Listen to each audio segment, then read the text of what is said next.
Good evening students, मैं हूं doctor अनुराग और जैसा कि आप सभी देख रहे हैं अभी का हमारा सेशन फोकस कर रहा है स्ट्रेटजी के ऊपर। और आज के सेशन में हम देखेंगे कैसे इफेक्टिव और स्मार्ट तरीके से बुक की स्टडी की जाए जिससे कि हमारा रिटेंशन पावर बढ़ सके, बुक के फैक्ट्स हम याद कर सकें और सही समय पे इस्तेमाल कर सकें एग्जामिनेशन में। और ये सेशन मैंने इसलिए रखा है बिकॉज मेनी ऑफ यू, बहुत सारे स्टूडेंट्स मेरे बार बार ये सवाल पूछते हैं दैट बुक की रीडिंग हो जाती है एक बार, अगेन आफ्टर 15 डेज या 20 डेज इट सीम्स दैट हम लोग भूल रहे हैं फैक्ट्स को, और फिर से जब स्टडी की जाती है तो it takes time, that is it's time consuming every time one goes for a reading of a book. तो ऐसी समस्या अगर आप भी फेस कर रहे हैं तो ये सेशन आपके लिए है। और मैं यहाँ पे एक पॉइंट नोट कराना चाहूंगा, I am talking about studying a book, I am not talking about reading a book. जब आप रीडिंग करते हैं बुक की इट्स वेरी कैजुअल, और रीडिंग हम स्पेशली करते हैं किसी स्टोरी बुक का या किसी ऐसे बुक का जहां से हमें रिटेन नहीं करना हो फैक्ट्स। बट अगर कोई बुक के फैक्ट्स हमें याद करना एसेंशियल है क्वालिफाई करने के लिए एग्जामिनेशन को, तो यहां पे मैं बुक रीडिंग की सलाह नहीं दूंगा, मैं बुक स्टडिंग की सलाह दूंगा। स्टडिंग रीडिंग से काफी आगे की चीज है और स्टडिंग एक इफेक्टिव और स्मार्ट तरीके से की जाती है। तो आज हम देखेंगे 7 वेज, 7 स्टेप्स कैसे हम स्टडी करें बुक को ताकि हम रिटेन कर सकें फैक्ट्स को और एग्जामिनेशन में क्वेश्चन सॉल्व कर सके इजीली। तो चलिए शुरू करते हैं। सबसे पहला step, give a glance to the whole book before starting to study it and make a rough plan of study. तो इसे ये वही बात हो गई, प्लान करना, शॉर्ट टर्म, मीडियम टर्म और लॉन्ग टर्म गोल सेट करना। तो बुक को एक ग्लांस देने से हमें मालूम चल जाएगा बुक की थिकनेस कितनी है, कितने चैप्टर्स हैं, स्पेशली कंटेंट्स पेज में बोल रहा हूं यहां पर फोकस करने के लिए। बुक के पेजेस कितने, बुक में चैप्टर्स कितने, क्या सेक्शन में डिवाइडेड है बुक, क्या यूनिट्स में डिवाइडेड है, और कौन कौन से चैप्टर्स लेंथी हैं, कौन कौन से चैप्टर्स कंसाइज हैं, इनका एक रफ आइडिया आ जाए। और साथ में बगल में सिलेबस रखिए एग्जाम का। आप कोई भी एग्जाम दे रहे हो, सिलेबस और बुक का पहला ग्लांस साथ में रहना चाहिए। तो सिलेबस देखकर और बुक का पहला ग्लांस लेकर एक रफ आइडिया आ जाएगा कि इस बुक को मैं कैसे अप्रोच करूं। और उसके बाद एक रफ प्लान बना लीजिए कि कितने दिन में, 15 to 20 डेज या 1 month to 2 months, कितने दिन में ये बुक खत्म कर सकते हैं और आज कौन सा चैप्टर आप शुरू करिएगा। तो ये गोल सेटिंग जो होता है बुक की स्टडी में बहुत एसेंशियल होता है। तो ये पहला पॉइंट है, ग्लांस देकर एक रफ प्लान क्रिएट करना। सेकेंड स्टेप, अब आप उस चैप्टर या यूनिट को पढ़ना शुरू कीजिएगा जिसे आपने मार्क किया आज पढ़ने के लिए। And the first reading of any chapter, page और सेक्शन और paragraph should be like a story book, यानी मैं यहां पे रीड करने के लिए ही बोल रहा हूं casually. And after the first reading you should be able to make out what the chapter is all about. तो यहां पे मैं ये नहीं कह रहा हूं कि बहुत ध्यान देकर या मेटिकुलस तरीके से पहली रीडिंग लेनी है।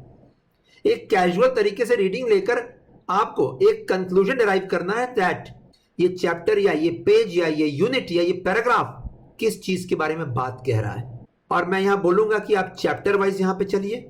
दैट मीन्स पहली रीडिंग एक चैप्टर की, मान लीजिए चैप्टर 20 पेजेस का है तो उसको पढ़ लीजिए कैजुअल रीडिंग देकर, और उसमें भी पैराग्राफ वाइज आपको आइडिया लग जाए कि क्या क्या डिस्कस किया गया है। नेक्स्ट, अब सीरियस स्टडी शुरू होगी सेकंड रीडिंग से। Second reading should be accompanied along with a marking with a pencil and highlighter, यानी सेकंड रीडिंग के साथ में आपको सेकंड रीडिंग करते समय आपके हाथ में पेंसिल और हाइलाइटर दोनों आपके टेबल पे रहना चाहिए, क्योंकि यहां आपको मार्किंग करनी पड़ेगी इंपॉर्टेंट पॉइंट्स की। और मैं बोलूंगा यहां पे सेकंड रीडिंग के समय एग्जामिनेशन का सिलेबस और लास्ट 2 to 3 ईयर्स के क्वेश्चन पेपर आपके टेबल पे बगल में रहने चाहिए। तो आप इसमें पूरे चैप्टर को डिवाइड कर सकते हैं पैराग्राफ्स में, और हर पैराग्राफ को मार्क कर सकते हैं हाइलाइटर से या पेंसिल से जहां कहीं आपको इंपॉर्टेंट पॉइंट्स नजर आ रहे हैं। और हाइलाइटिंग या मार्किंग का एक बहुत बड़ा रोल है। और होता क्या है मैक्सिमम केसेस में, विदाउट हाइलाइटिंग एंड पेंसिल या विदाउट हाइलाइटिंग या अंडरलाइनिंग विद अ पेंसिल और a pen, we tend to forget easily कि यहां पे क्या इंपॉर्टेंट पॉइंट्स थे। हम दोबारा अगर उस पैराग्राफ पे आएंगे तो हमें याद नहीं रहेगा कि क्या इंपॉर्टेंट है और क्या अनइंपॉर्टेंट है, और यही वजह रहेगा कि हम पैराग्राफ को ठीक से फिर रिवाइज नहीं कर सकेंगे। तो हाइलाइटर और पेंसिल दोनों का यहां पे आपको इस्तेमाल करना है। और मैं यहां पे एक एग्जांपल कोट करूंगा, इस पेज पे देख लीजिए, role of underlining and highlighting. एक दोनों साइड में एक ही टॉपिक है, एक बिना हाइलाइटर और पेन का इस्तेमाल है और एक में हाइलाइटर और पेन का इस्तेमाल है। और आप देख सकते हैं मैंने लेफ्ट हैंड साइड में जो मैंने रखा है ये पेज का इमेज, इसमें कहीं पे भी आप दोबारा आइएगा पढ़ने के लिए तो आपको परेशानी होगी कि इसमें इंपॉर्टेंट क्या, और आपको पूरा पढ़ना पड़ेगा इस पॉइंट को याद करने के लिए। वहीं राइट हैंड साइड में जो मेरे है आप देख सकते हैं मैंने मार्क किया हुआ है पेन से, मैंने पेन के बाद हाइलाइटर से भी मार्क किया जो सबसे ज्यादा इंपॉर्टेंट पॉइंट्स है। और अगर मुझे कोई पॉइंट नहीं समझ में आएगा तो मैं यहां स्टार मार्क करूंगा ऐसे करके, ताकि कम से कम मुझे जब मैं दोबारा आऊं इस पेज पे तो मुझे याद रहे कि क्या टफ था मेरे लिए, क्या बहुत इंपॉर्टेंट था और क्या इंपॉर्टेंट था। और मार्किंग में भी अगर आप ज्यादा मार्किंग कर रहे हैं पेंसिल से या पेन से या हाइलाइटर से, उसमें घबराइए मत, it's a learning process. Gradually आपको समझ में आ जाएगा कितना मार्किंग और कितना अंडरलाइनिंग सफिशिएंट है, तो एटलीस्ट स्टार्ट डूइंग इट। और आप खुद देख सकते हैं कि जो राइट हैंड साइड में पैराग्राफ है इसको कैप्चर करने में आपको आसानी होगी। दैट स्टार मार्क है लोअर पैराग्राफ में यहां पे, यानी यहां समझ में नहीं आया है, एंड फर्स्ट पैराग्राफ में 2 जगह पे हाइलाइटर से मार्क्ड है। ये चीजें भी माइंड कैप्चर करता है, इसे कहते हैं विजुअलाइजेशन। एंड बिना विजुअलाइजेशन के हमारा मेमोरी पावर कभी नहीं बढ़ेगा। तो विजुअलाइज करना शुरू कीजिए और उसके लिए बहुत एसेंशियल है अंडरलाइन और हाईलाइट करना। Next, never miss the diagrams and flow charts in the process, they help in visualization. तो मैंने अभी बताया आपको विजुअलाइजेशन का इंपॉर्टेंस। हम लोग बुक में क्या करते हैं, हम लोग पैराग्राफ्स रीड करते हैं, कंटेंट रीड करते हैं, we tend to ignore the diagrams, जबकि डायग्राम्स हमें इजी अंडरस्टैंडिंग देते हैं उस टॉपिक के बारे में। तो नेवर नेवर इग्नोर डायग्राम्स और फ्लो डायग्राम्स जो भी दिए गए हैं बुक में, it will help you in easy understanding. Next, जो चौथा स्टेप है, सेकेंड रीडिंग के बाद, सेकेंड रीडिंग आपने अंडरलाइन कर लिया, हाईलाइट कर लिया, उसके तुरंत बाद एक बार सिलेबस और question paper in depth analysis कीजिए to get a pulse of the questions. कैसे सवाल पूछे जा रहे हैं उस चैप्टर से या उस पैराग्राफ से या उस पेज से, इससे हमें रेलेवेंसी मालूम चलेगी कि हमारी मार्किंग सही हुई है या नहीं हुई है। इनफैक्ट सिलेबस और क्वेश्चन पेपर आपके टेबल पे हमेशा मौजूद रहना चाहिए। चलिए आगे बढ़ते हैं, देखते हैं 5वां स्टेप। तो 5वें स्टेप में दिया हुआ है 24 घंटे के अंदर आपको रिवीजन देना है। पहला रिवीजन उस पेज या उस चैप्टर को या उस पैराग्राफ को जो आपने सेकंड रीडिंग जिसको दिया था। हम लोग करते क्या है, हम लोग 1 हफ्ते बाद रिवीजन करते हैं, या हम लोग बुक एक बार रीड कर लेते हैं, उसके बाद हम सोचते हैं एक बार बुक खत्म हो जाए उसके बाद रिवाइज करेंगे, और यही हमारी खामी होती है। एक साइंटिफिक रिसर्च ने प्रूव किया है दैट अगर 24 घंटे में रिवाइज नहीं किया जाए तो अप्रोक्सीमेटली हम लोग भूल जाएंगे 85% of the data which we have read. तो केवल 15% याद रहेगा हमें 24 घंटे के बाद। यही वजह है दैट 24 घंटे के अंदर आपका पहला रिवीजन होना चाहिए, एंड वो भी डिटेल्ड रिवीजन। तो second reading should be followed by first revision with in 24 hours. और इस रिवीजन में पता है आपकी हाईलाइटिंग और अंडरलाइनिंग जो आपने किया पैराग्राफ के ऊपर, वो आपको बहुत हेल्प करेगा विजुअलाइज करने में। आपको पता रहेगा उस पेज में कितने स्टार मार्क हैं जो मुझे समझ में नहीं आए थे, आपको पता रहेगा मैंने कहां कहां हाईलाइट किया, आपको पता रहेगा उस पेज में कहां कहां बोल्ड से मैंने मार्किंग किया था। In short, all these tricks are going to help you in better retaining the facts from that page और chapter. It is going to take your time, but let me tell you, ये आपके दिमाग में हमेशा के लिए facts चले जाएंगे। इसके बाद फर्स्ट रिवीजन के बाद बहुत मुश्किल से ही निकलेंगे ये फैक्ट्स आपके दिमाग से। तो ये एक तरीका है कंक्रीट मेमोरी डेवलप करने का। तो ये 5वां स्टेप। नेक्स्ट, 6ठा स्टेप, पहला रिवीजन करने के तुरंत बाद एक सिंगल पेज पे सिनॉप्सिस क्रिएट करने का ट्राई कीजिए आप, उस चैप्टर का या उस पेज का या उस पैराग्राफ का। और सिनॉप्सिस हमेशा एरो डायग्राम या फ्लो डायग्राम में होना चाहिए। और मैं यहां कहूंगा, मैं इसका भी ट्रिक बताऊंगा अगले सेशन में कि फ्लो डायग्राम कैसे क्रिएट किया जाए। लेकिन मैं यहां पे एक पॉइंट बताना चाहूंगा दैट फ्लो डायग्राम या एक सिनॉप्सिस आपने अगर 1-2 पन्ने पे क्रिएट किया है, it's going to help you. ये इसी को माइक्रो नोट्स में कहता हूं, और ये 1-2 पन्ने का जो आपने माइक्रो नोट्स क्रिएट किया है, it's going to help you immensely while revising before going in the examination hall. और आप देख सकते हैं यहाँ पे टेलीमेडिसिन के ऊपर मैंने एक एग्जाम्पल यहाँ दिखाया है दैट ये डायग्राम देखिए बता रहा है दैट टेलीमेडिसिन कैसे फंक्शन करता है। ये रिमोट एरिया है, ये health centre in the city है, यहाँ पे डॉक्टर, सीनियर डॉक्टर बैठा हुआ है इस जगह पे शहर में। यहाँ पे रूरल एरिया है, साइट ए जहाँ पे लिखा हुआ है, एंड रूरल एरिया से मेडिकल डेटा, इमेजिंग डेटा ये सब ट्रांसफर किया गया डॉक्टर तक, सीनियर डॉक्टर तक, और उसने हेल्प दिया डायग्नोसिस में और क्योर में रूरल एरियाज में। इस डायग्राम से क्लियर हो गया टेलीमेडिसिन में स्टेक होल्डर्स कौन होते हैं, कैसे हेल्प दी जाती है। तो मैं बोलूँगा ऐसे ही आप फ्लो डायग्राम्स क्रिएट कीजिए after studying, after going for first revision of a page और अ चैप्टर। फ्लो डायग्राम का यहाँ भी आप देख सकते हैं। ये फ्लो डायग्राम और ज़्यादा अच्छा है क्योंकि आप देख रहे हैं इसमें भी मैंने पेन्स, इसमें मैंने डिफरेंट कलर पेन इस्तेमाल किए हैं।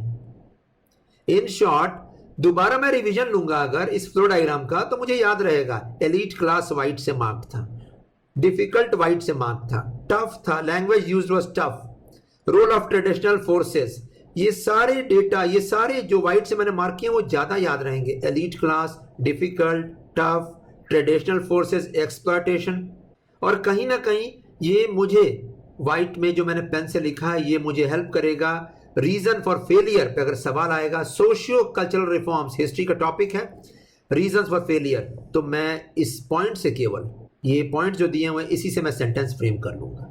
तो फ्लो डायग्राम्स विजुअलाइजेशन में हेल्प करते हैं इन शॉर्ट। तो ट्राई कीजिए क्रिएट करने का, क्रिएटिव बनिए इस प्रोसेस में, क्योंकि यही क्रिएटिविटी आपको मेंस में भी आगे ले जाएगी या सब्जेक्टिव आंसर राइटिंग में आगे ले जाएगी। Next, last step, the 7th step is that एक बार आपने सिनॉप्सिस क्रिएट कर दिया या माइक्रो नोट्स क्रिएट कर दिए तो ग्लांसिंग रिवीजन का समय आता है।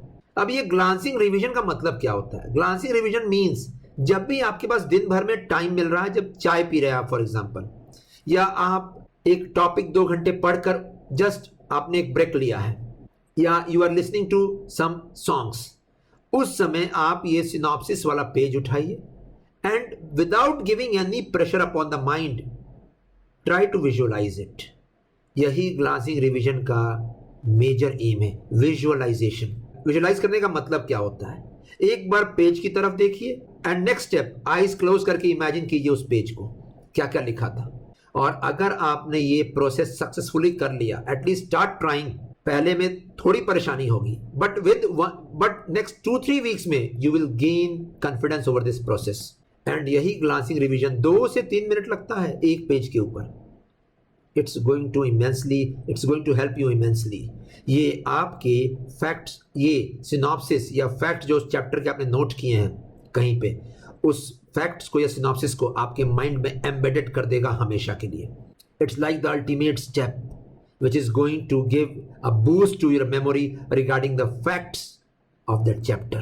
तो जब भी फ्री टाइम मिल रहा हो, दिन भर में 2-3 बार, 4 बार, कम से कम 3-4 बार मिलता है हमें फ्री टाइम 2-3 मिनट का, उस समय एक पेज जस्ट ग्लांस दे दीजिए। इससे एक फायदा और होगा, आप अपने टाइम का सबसे एफिशिएंट इस्तेमाल कीजिएगा अगर आपने ये स्टेप कर लिया तो ग्लांसिंग रिवीजन का एग्जांपल मैं आपको यहां दिखा रहा हूं। आप देखिए, अगर इसका ग्लांसिंग रिवीजन, मान लीजिए ये मैंने सिनॉप्सिस तैयार किया है food safety and standards authority of India के ऊपर, तो ग्लांसिंग रिवीजन मेरा कैसा रहेगा? मैं इस पेज को देखूंगा एंड मैं फिर आईज क्लोज करके इमेजिन करूंगा। मुझे एक चीज साफ साफ नजर आएगा that ministry of health and family welfare अलग से रेड पेन से मैंने मार्क किया था, food safety and standards act 2006 मैंने अलग से मार्क किया था, हेडक्वार्टर्स न्यू दिल्ली में अलग से मार्क किया था, 2011 में फॉर्म हुआ है अलग से मार्क किया था। ये पहला ग्लांसिंग रिवीजन में मुझे ये 4 चीजें याद हो जाएंगी। नेक्स्ट, मैं सेकंड ग्लांसिंग रिवीजन लूंगा इस पेज का एंड दोबारा जब मैं इमेजिन करूंगा पेज को तो मुझे आएगा ये अम्ब्रेला एक्ट है, इसमें 8 ओल्डर एक्ट्स हैं, और कौन कौन से एक्ट्स हैं ये मेरे माइंड में आने शुरू हो जाएंगे। तो आप देख रहे हैं ग्लांसिंग रिवीजन्स का बहुत बड़ा रोल। किसी भी पेज या सिनॉप्सिस, किसी भी पेज में जो सिनॉप्सिस आपने तैयार किया है उसको 2 में डिवाइड कीजिए एंड अलग अलग उसको इमेजिन करने की कोशिश कीजिए। ये विजुअलाइजेशन स्टेप है। This trick will put every fact inside your mind, और आप एग्जाम हॉल में जैसे ही कुछ पॉइंट आएगा, FSSAI के ऊपर अगर आ गया रोल या एस्टैब्लिश किया गया कौन सी मिनिस्ट्री के अंडर में या कौन से ओल्डर एक्ट्स हैं, आपको कम से कम इतना पहले याद करना हो, आपको पहले कम से कम इतना याद आएगा दैट रेड से मार्क थे ये सारे पॉइंट्स, रेड पेन से, एंड रेड पेन से मैंने मार्क किए थे 8 एक्ट्स, और इस तरीके से आपको वहां पे याद करने में आसानी हो जाएगी कौन कौन से एक्ट्स थे। इन शॉर्ट मैंने 7 स्टेप्स बताए बुक रीडिंग में आपके सक्सेस के लिए। एंड स्टूडेंट्स, आप देखिएगा दैट अल्टीमेटली इस प्रोसेस से आपको लगभग कोई भी बुक या पेज या पैराग्राफ याद रहेगा 1 से 2 साल तक minimum. So I hope this session was helpful to all of you. ये अप्रोच लाइए अपने प्रिपरेशन प्रोसेस में। अगले स्ट्रेटजी सेशन में हम देखेंगे रिवीजन करने का सबसे सटीक तरीका। So that ends the session. Thanks a lot.